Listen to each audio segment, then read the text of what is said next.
Next story is called Raven Steals the Light.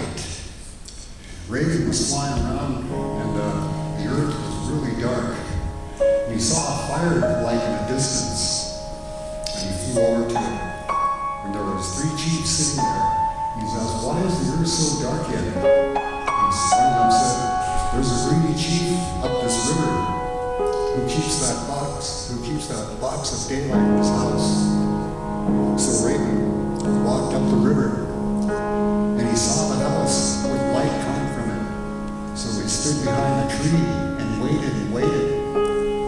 A woman came out and she walked over to the river and she reached down with her dipper and grabbed a cup of water and drank it.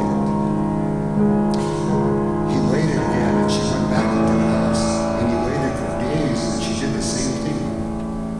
So one day, he concocted a plan. He turned himself into a cedar tree and he waited and the woman came out and she knelt beside the river and put her dipper in there. Before she did that, Raven